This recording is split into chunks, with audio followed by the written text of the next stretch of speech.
Et nous revoilà sur la troisième partie de cette guerre de clans, hein. Donc du coup là on est sur les attaques sur les HDV 9 et 10. Donc oui, tout à l'heure vous avez vu quelques attaques HDV 9 sur les HDV 8 parce qu'on était concentré sur les attaques sur les HDV 8, hein. Donc là on se retrouve sur une attaque Go Whip de Aivizen, donc Aivizen qui s'est transformé sur cette guerre, hein, qui nous a clairement fait plaisir et il nous a fait des très belles attaques. Donc là il nous a mis un petit sort de saut de façon à rediriger les troupes vers le centre du village, parce que oui, c'est une base à anneaux, c'est effectivement adapté pour les Go Whip, parce que les troupes vont tourner et clairement ça va éliminer tout ce qui est dans les anneaux du village. Donc là, la compo Go Whip, il l'a bien choisi, donc dans tous les cas, il utilise régulièrement, il fait de belles attaques avec cette composition. Mais là, sur cette carte, clairement, c'était gagné, clairement. Donc là on arrive sur la fin de cette attaque, il nous reste des cabanes dans les coins, mais ça va pas poser problème parce que clairement il a le temps de les éliminer.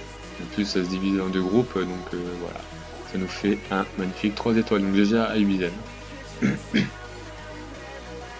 On passe sur le replay suivant.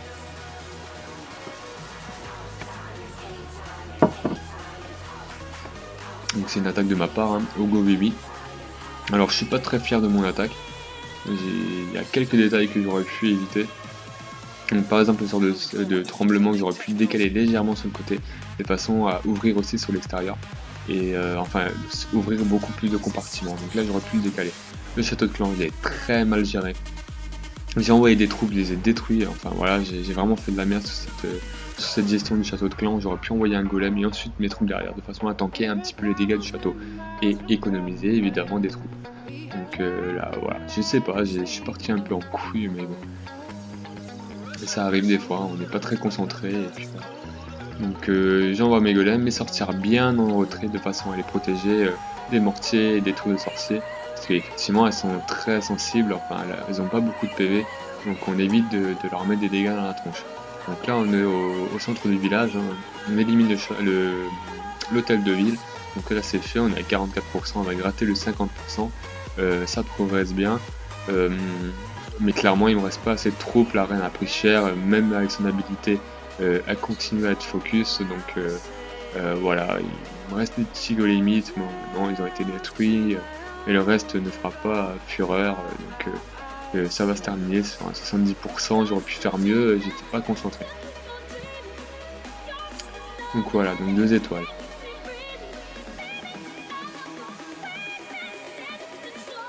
Donc un replay de Shenode. Shenode qui n'avait pas son roi pour cette guerre de clan, mais il attaque quand même, il est resté actif en guerre. Donc là il nous fait une attaque au Go Whip, hein. Donc un Go Whip enfin, traditionnel, avec golem, PK, sorcier et quelques petites troupes pour gratter, donc là des barbares en l'occurrence. Voilà. Donc là on est arrivé au centre du village, on détruit l'hôtel de ville, on met un petit soin pour préserver nos troupes. La reine a détruit le roi, et là ça continue à progresser sur la partie inférieure de la base. Il a utilisé l'habilité de la reine, il aurait pu la sauvegarder quelques temps encore, elle était full life, c'était pas vraiment nécessaire. Voilà, donc là les focus, il aurait pu l'utiliser à ce moment-là, de façon à changer de cible au niveau des défenses, donc qui focus plutôt un PK ou un golem pour préserver la reine, hein. Donc elle est vraiment importante, il faut vraiment la protéger, hein. Donc voilà, donc 2 étoiles, 78%. Excusez-moi. On passe au replay suivant, donc une attaque de Jojo cette fois. Alors Jojo a de très bons héros, excusez-moi. Il a bien monté ses héros, donc la reine de niveau 23 et le roi de niveau 22 pour un HDV 9, c'est carrément énorme. Et il est en pleine progression, donc voilà, donc GG à lui à ce niveau-là. Il a utilisé des sorts de tremblement de façon à éliminer une grosse partie de mur et ouvrir les compartiments. Ça a servi parce qu'on verra que voilà, ça va progresser au centre du village et détruire l'hôtel de ville relativement vite. Donc là on utilise un sort de rage pour éliminer le château de clan, donc là c'est fait, c'est terminé. On a gratté l'hôtel de ville, on gratte les 50% pour avoir la 2ème étoile. Donc là on y est. Le sort de la reine a utilisé un peu trop tôt, mais c'est pas grave, ça va quand même le faire. Voilà. Les troupes qui tournent autour, donc On pourrait croire que voilà, de cette façon, on va faire l'attaque, mais on verra que ça progresse très bien. Et au final, il va finir avec un 3 étoiles, ça a très bien progressé. Il nous reste des PK, des sorciers, le roi, il nous reste une masse de troupes, donc clairement on voit à ce niveau-là, quand il nous reste si peu de défense, l'attaque elle est clairement réussie. Alors quand j'ai vu le live, j'ai clairement pensé que c'était mort quand j'ai vu les troupes commencer à partir sur les côtés, et j'ai été relativement surpris, et finalement ben voilà, on voit ça, ça nous fait un magnifique 3 étoiles, donc GG à lui.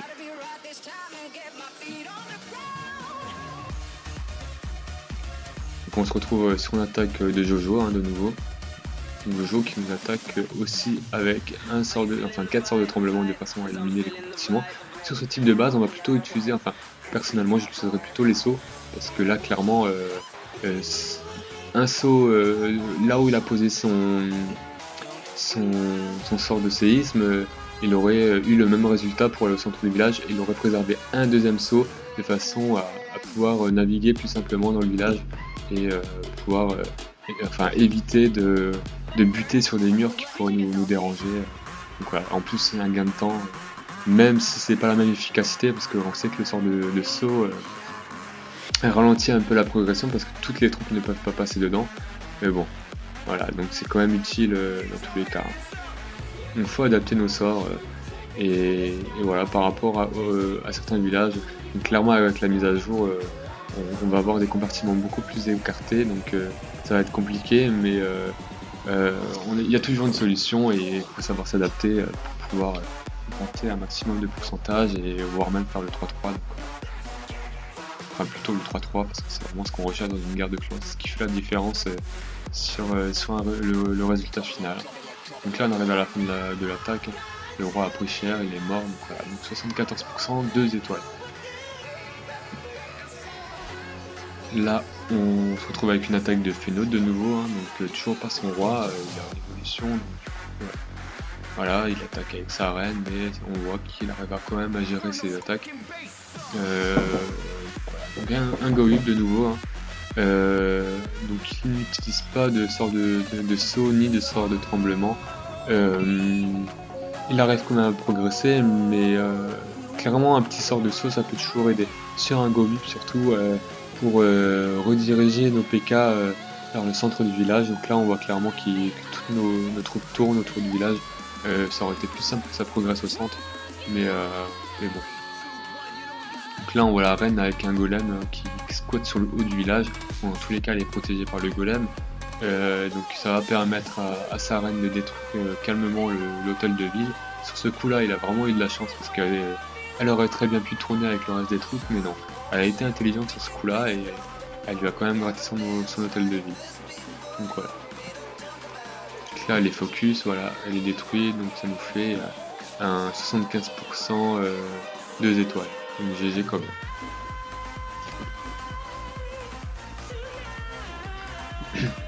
Donc là on se retrouve avec une attaque de ma part, donc cette fois sur un HDV10, plutôt bien, plutôt bien, il a encore des défenses HDV9, mais bon, je pense qu'il vient de passer HDV10, par contre c'est mieux, clairement il aurait pu faire un effort, mais bon. Donc là le principe c'est vraiment de dégager les côtés, s'imaginer un chemin de façon à ce que nos troupes ne trouvent pas trop, voilà, donc c'est le but. Je vais ouvrir le chemin vers le centre du village, et on va voir que clairement ça va progresser au centre.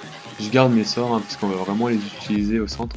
Là par contre il y a le château de clan qui va venir m'emmerder au bas du village, et clairement après ça va m'emmerder encore au niveau de mes troupes, parce que clairement ça va défoncer mes troupes, et j'aurai plus le temps en fait de finir l'attaque, même s'il me reste un golem et ma reine à la fin, mais j'aurai pas le temps en fait, du coup, à cause de cette destruction massive de troupes à cause de ce dragon là en fait.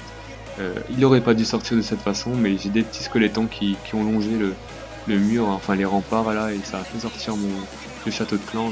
C'était vraiment pas le but, ça m'a un peu déstabilisé, mais bon. J'ai quand même réussi mon attaque, même si j'aurais pu faire un 3 étoiles. Donc là on voit qu'il nous reste un golem, quelques petites troupes, avec la reine des archers full life, donc clairement quand on voit ça on se dit ouais on va finir l'attaque, mais non, on n'aura pas le temps, donc c'est vraiment dommage, je suis déçu sur ce coup là. Donc voilà, donc c'est 92% 2 étoiles. Je suis vraiment déçu. Donc là, on va se retrouver sur une attaque de piston. Donc sur un HDV10, donc lui aussi et HDV10. Il part sur un Go 8, mais personnellement, je serais parti sur un Go 8, étant donné que les tours de l'enfer sont en mode unique, donc en solo. Donc ça fait des dégâts énormes sur les golems, des dégâts énormes sur les PK. Donc en gros, même les grosses troupes succombent, mais bon, il va quand même réussir à gérer son attaque, c'est pas mal. Après lui, il est pas très go oui, c'est pas de sa tasse de thé, mais bon. L'adaptation piston. Donc voilà. Donc là, on gratte les 50%, ça passe easy. Il s'est aussi fait plaisir, mais là, clairement, on voit qu'il n'y a plus assez de troupes sur le terrain. Ça va bientôt se terminer. Donc la reine est focus. Voilà. Donc 58% 2 étoiles. GG. Donc ça devient. Enfin, je crois qu'il a attaqué en premier celui-là.